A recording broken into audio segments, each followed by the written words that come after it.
बे समाव नोंथांमोननि गेजेराव मोनसे दावहानि रादाब लानानै फैदों नाथाय बे दावहाया मोनसे हादरजों हादरनि दावहा नङा बे दावहायानो जाबाय मानसि आरो थाम्फैनि गेजेराव जानाय दावहा नंगौ थाम्फैनि उदखाराव गासै मोनब्रै गामिफोरनि रायजो राजाफोरा मोजाङै जानो लोंनो हायाखै ओंखामफोरखौनो खुरनानै दोननो हाया आजां गाजां ओंख्रिफ्रावबो थाम्फै गासिबो थाम्फैजोब आयु गिलु बालु थाम्फैफ्राबो फिसाबा अरजाया गिदिर गिदिर थाम्फै जेराव मोनब्रै गामिनि रायजो राजाफोरा थाम्फैनि उदखाराव जानांदों गोबां जिंगा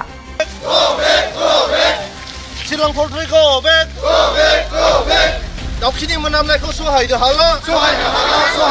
दाउखिनि मोनामनायखौ सहायनो हाला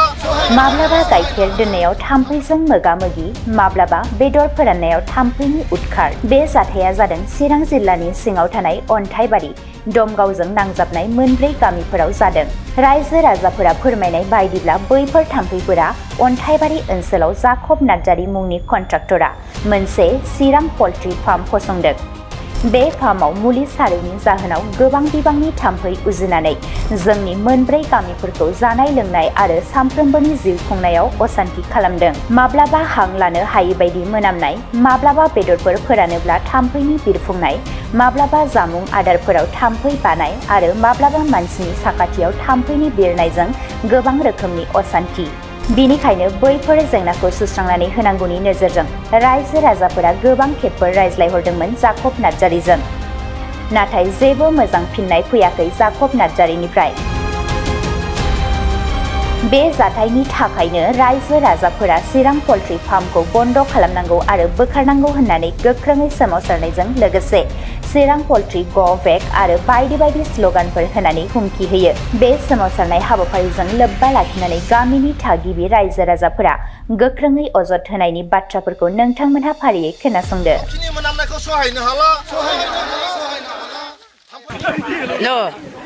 नोंसिनाव थाम्फैया बारा जानानै मोनामनाया बारा ओंखामफोरखौनो खुरनानै दोननो हाया आजां गाजां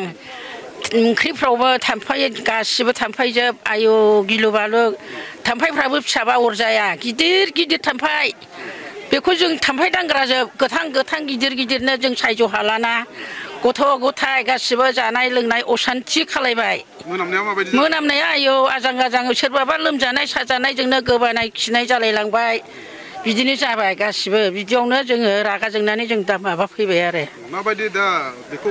मोजाङाव लाबोनो माबायदि लुबैदों मोजाङै लुगैदों जोङो बेखौ मोनामनो जेनेबा दा मोनामथों मोजाङै मोजां लाखिथों थाम्फैफोरखौ मोजाङै साबधान खालायनानै लाखिथों आरो बेखौनो जों बुंबाय आरो मालिका जाकब नार्जारी এতিয়াতো আমাৰ বহুত অসুবিধা হৈ আছে বহুত দুৰ্গন্ধ হৈ আছে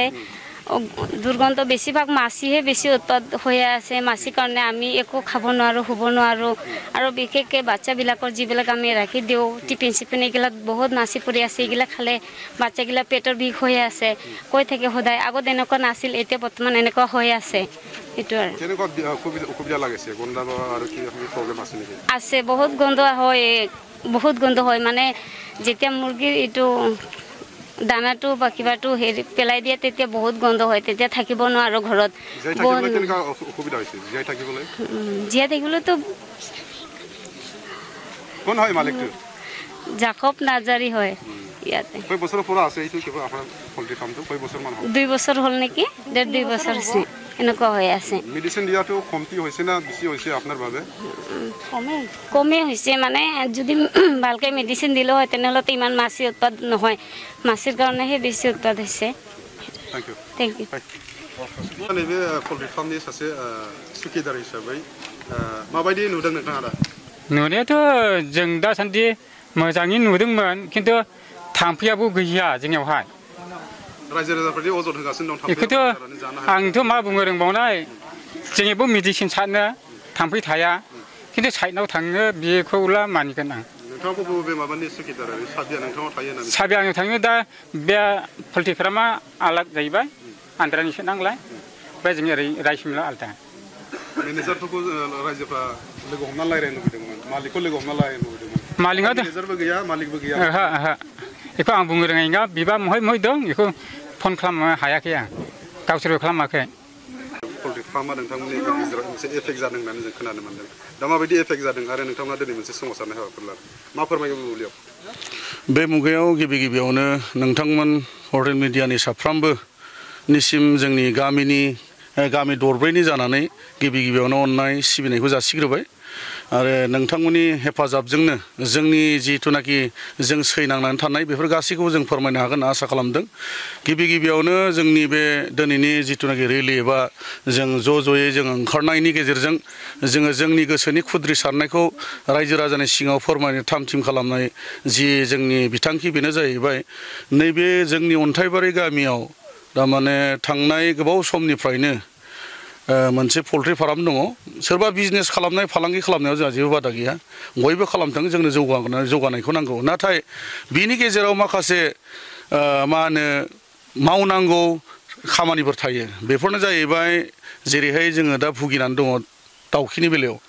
ओरैबायदि मोनामो ओंखाम जानाय दै लोंनाय माने उन्दुनाय नोङो हांखौनो लानो हाया बायदि माने बे मोनामनायखौ खुनु नोङो गुबुन मोनामनायजों नों रुजुनो हाया जोंथ' जों बिराद गोजानबाव गामिब्लाबो खाथि खालानि मानसिफ्रा माबोरै सैज्य खालामनो थाखाय जों मिथिनो हाया दिनैनि दिनाव जोङो थाम्फै दांग्रा ओरैबायदि थाम्फै दांग्रा जाबाय खान्थाल थाइसे जानो हाया थाइजौ थाइसे जानो हाया गथ'फोरनि थाखाय गाइखेर गिलाससे दोननो हाया नोङो ओंखाम ओंख्रि नोङो टेबोलफ्राव दोननो हाया ओरैबायदि थाम्फै बेदर लामनायखौथ' बाद होदो बेदर लामनाय माने नोङो बिजानु सोना लानाय बेबायदि कन्डिसन दा नैबेखौ जोङो थांनाय समफोराव जोङो खेबनै बिथांमोननि जिथुनाखि मालिक बिगोमा बिथांमोनजों जोङो सावरायबाय सावरायनायनि गेजेरजोंबो जोङो जेबो फिथाइखौ मोननो हायैलाय जों दिनैहाय माने दिखारजों दुखुजों जों दिनै खुद्रि सारनायखौ जों दिनै रायजो राजानि सिगाङाव जोङो फोरमायसारनो जोङो थाम-थिम जानानै दरब्रै गामिनि ज' जानानै बेयाव फैदों आरो लोगोसे जोङो दिनै जोबथा खावलायबावनो बेखौनो सानदों बे मोनामनायनिफ्राय आरो बे थाम्फैफोरनिफ्राय जोङो बयबो मोजाङै खामिनानै थानो लुबैयो रायजो जानो लुबैयो जेन' जोंबो मानसि हिसाबै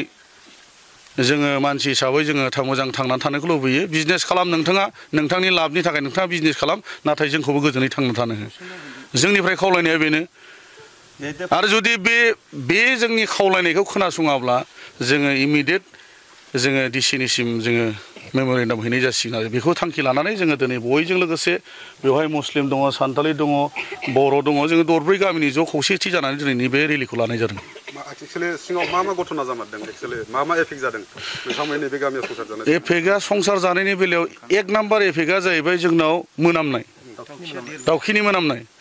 दिनै नोंथांमोननो जों माखासे फुटेजफोर हरगोन बे फुटेजखौ जों नोंथांमोननो होगोन नोंथांमोनाबो नायनो हागोन 1.5 बोसोरसो जाबाय दाउखि गारिया आरो सेकेन्ड हिसाबै जोङो जोंनि रायजो जानायाव डिस्टार्ब जानाय जाबाय थाम्फै जोङो बेदर एसे लाबोनानै गोदानानै जों फोराननानै जानो हाला गाइखेर जों अबेबा गिलासफ्राव लांदां दोननो हाया बिदिनो खान्थाल गोमोन बुफुनानै जों जानो हाया थाइजौ गोमोन जों फिथाइ बेबायदि मोदोमनाय बुस्थुबो जों जानो हाया बेबायदि कन्डिसन मालिक हिसाबै मालिकआ नैबे कम्पानियाव बा पल्ट्रि फार्माव मुलिफोर होनायफ्रा एसे खमफोर जादों जों खावलायदोंमोन खावलायनाय बेलायै बिथाङा थांनाय समाव खेबसे होदोंमोन एसे खम जादोंमोन नाथाय बिनि उनावथ' जा नुबाय जोङो बिथाङा जेबो माबाखौनो इनिसियेटिभखौनो लायाखै आरो जोङो ब्राय बुंनो थाङोब्लाबो जोंनि समाजारि बिथिङाव जोङो गावजों गावसो माने नोजोर बोलायनानै नों आं होनलायनाय बिदिनो आसि थुलायनाय जायो माखासे बेफोरबायदि जेंनाफोर जायोब्ला साखाथियाव बेराम आजारफ्राबो थाब जानो सम्भाबना थायो होननायखौ 100% माबायदि जायो दाने बेबायदि जायोब्ला नोङो बिसेसकय नोङो हार्टनि प्रब्लेम जागोन आरो बिसेसकय जोङो मा होनो गथ'फोरा डायरिया बायदिसिनायाव एखेबारे इमिडियेटलि माने एफेक्ट जाजोबगोन आरो माबायदि सलुसन लुबैदों दा जों लुबैनाया बेनो इमिडियेट जोंनो बे मोनामनायनिफ्राय रैखाथिखौ होनांगौ आरो सेथि नैथिया जाबाय जिहेथु थाम्फै जादों बे थाम्फैफोरनिफ्राय जोंखौ गोजानाव थानो होनांगौ जुदि खालामाब्ला माबायदि खालामाबा जोङो पल्ट्रि फार्मखौनो जोङो बायख्रुबाव जों बन्द' खालामनांगौ जागोन आरो बेखिनि आरो আজি আমার এই সমদল ওলার উদ্দেশ্যটো হ'ল আমার বিশেষকৈ আমার অন্থাইবাড়ি গাঁৱৰ ভিতৰতে আমাৰ চিৰাং পোল্ট্ৰি ফাৰ্ম এখন আছে আজি এই পোল্ট্ৰি ফাৰ্মত মুৰ্গী পুহিছে এই গতিকে আমি কোনোবা বিজনেছ কৰিছে নিজৰ স্বাৰ্থৰ কাৰণে আমি সেই বুলি আমি একো ক'ব নাযাওঁ আমাক ডেভেলপ লাগে আমি সকলোৱে নিজে নিজৰ কি কয় নিজে নিজে থাকা নিজে নিজে সম্পত্তি আৰু কাৰণে নিজে নিজে যিকোনো বিজনেছ কৰাত আমাৰ কোনো বাধা নাই কিন্তু এটা কথা আমি যোৱা 3 বাৰ আহিলোঁ এনেকুৱা অৱস্থা হৈ গৈছে মানে ইয়াতে যি মানে দুৰ্গন্ধ মানে গন্ধ এনেকুৱা গন্ধ মানে কোৱা নচলে এনেকুৱা গন্ধ থাকিবই নোৱাৰে ওচৰ চুবুৰীয়া মানুহবিলাকতো বাদে দিয়ক আমি মোটামুটি ইয়াৰ পৰা ক'ব গ'লে আমি 1 কিলোমিটাৰ দূৰত তথাপিতো আমাৰ লৈ গন্ধ যায় এই গতিকে তেওঁবিলাকে আমি দুবাৰ আমি কথা পাতিলোঁ কিন্তু তেওঁবিলাকে ৰেছপন্স নিদিলে আজি উপায় হাৰা হৈ আমি 4টা গাঁও মানুহ ৰাইজ ওলাই পেলাই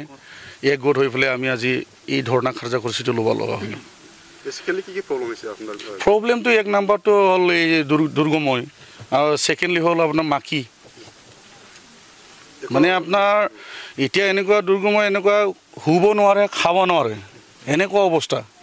আর দ্বিতীয় নম্বরটো হল আপনার মাকি আপনি এতিয়া পোকা কাতল খাব নোৱাৰে আম খাব নোৱাৰে এই গাখীৰ চাকি ৰাখিব নোৱাৰে আমি মাংস কাটি পেলাই আমি শুকাব নোৱাৰে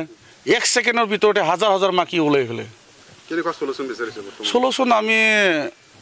তেওঁ যদি আমি আজি যেটো ধৰ্ণা ললো এই ধৰ্ণাটো আমাৰ যাই থাকিব যেতিয়ালৈকে আমাক শান্তিৰে বসবাস কৰিব নেদে যেতিয়ালৈকে এই দুৰ্গময়ৰ পৰা আমাক দূৰ নকৰে আলটিমেটলি কি সলিউশন কৰিব আপুনি সলিউশন আমি এই 2 দিনৰ ভিতৰত আমাক যদি আমি যেটো বিচাৰিছো এইটো যদি কাম তেওঁবিলাকে যদি নকৰে আমি ডিসি লৈ আমি স্মৰণ পত্ৰ দিম আৰু লগতে আমি আমাৰ আন্দোলনটো আমি সদায় আগলৈ লৈ যাম কি এফেক্ট হ'ব বুলি ভাবে আপুনি এতিয়া বন্ধৰ লগত নাই গন্ধৰ লগতো হাৰ্ট প্ৰবলেম হ'ব হাৰ্ট এটাক হ'ব পাৰে কোনেবা আৰু সৰু সৰু বাচ্চাবিলাকক আপোনাৰ ডায়েৰিয়া এইবিলাক এনে হ'ব লগতে স্কুল আছে ক্লাছ ল'ব নোৱাৰে এনেকুৱা অৱস্থা হৈ গৈছে মালিকটো কি মালিকৰ নাম জাকব নাৰ্জাৰী তেওঁক আমি বিনম্ৰ অনুৰোধৰে আমি আজিও আমি কওঁ সোনকালে যেতে এই দুৰ্গময়ৰ পৰা আমাক দূৰ ৰাখক আৰু লগতে মাখিবিলাকৰ পৰা আমাক শান্তিৰে জীয়াই থাকিবলৈ আমাক দিয়ক কয় বছৰ হ'ল এই পোল্ট্ৰি ফাৰ্মটো 1.5 বছৰ 1.5-2 বছৰ তেনেকৈ হ'ল আপোনালোকে আজি ধৰ্ণা কাৰ্যসূচী লৈছে এই দাবীখন যদি মালিকে নামানে কি ব্যৱস্থা বন্ধ হ'ব আমিতো বিশেষ আমি ডিসি লৈ স্মৰণ পত্ৰ দিম ডিসি ইনষ্টেপ ল'ব লগতে আমি এতিয়া ক'ব গ'লে ৰাইজে কি ইনষ্টেপ লয় এইটো ৰাইজে বুজিব ৰাইজে ৰাজা ক'ব গ'লে সকলোৱে বুজি পায় ৰাইজে ৰাজা ৰাইজৰ ওপৰতো কোনো নাই ইয়াতে যে পোল্ট্ৰি ফাৰ্ম বহিলে ডক্টৰ আছে না নাই ডক্টৰটো আছে বুলি আমি জানো কিন্তু কিয় কৰা নাই আমি আজিলৈ ক'ব নোৱাৰোঁ মেডিচিন যে পোল্ট্ৰি ফাৰ্মত দিয়া আছিল এইটো কম হৈছে নেকি আপোনাৰ বাবে আমি এইবিলাকতো আমি ক'ব নোৱাৰোঁ কাৰণ আমি টেকনিচিয়ান নহয় আমিতো গাঁৱৰ মানে বাসিন্দা আৰু আমাৰ গাঁৱৰ নিৰীহ মানুহবিলাক বেচেৰাবিলাক সকলোৱে আজি শান্তি নাই